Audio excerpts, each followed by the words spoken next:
ጨዋታውን አደረገ።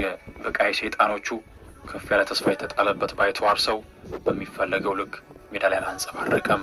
በ1996-97 የውድድር ዓመት ለ22 ጊዜ ከሜዳ ቢውልም 3 ጊዜ ብቻ ነበር ኳስን ከመረብ ያዋሃደው።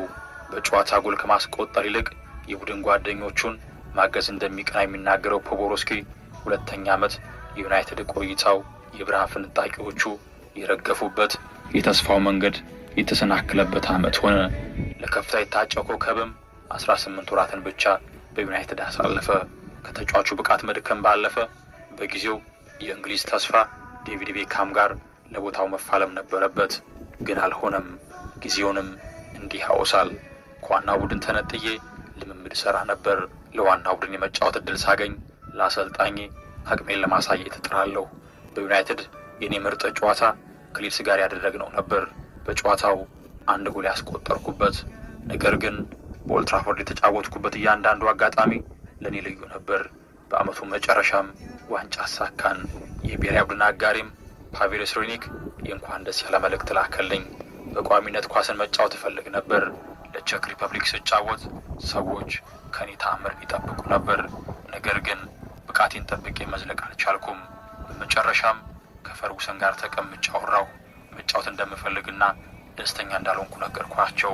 ፈርጉሰንም ለእንግሊዝ ክለቦች ሊድስ አሊያም ሼፊልድ ዌድnesday በውሰት እንዲሄድ ሞከሩ።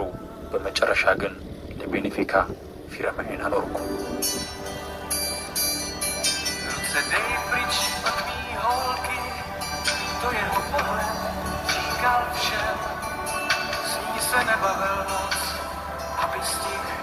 በ2007 ጫማውን የሰቀለው ፖቦሮስኪ ከቤኔፊካ በተጨማሪ በዕድሜ ማምሻ የእግር ኳስ ዘመኑ በላሲዮ፣ ስፓርታ በረሃ አሳልፏል።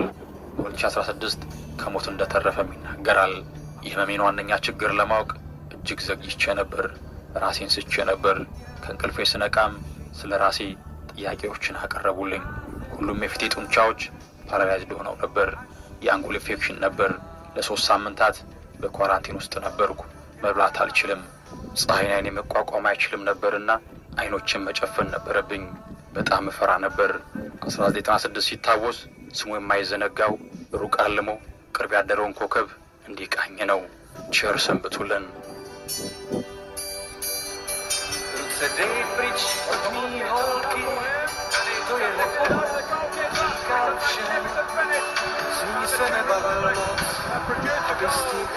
Všechny chlapíky naučí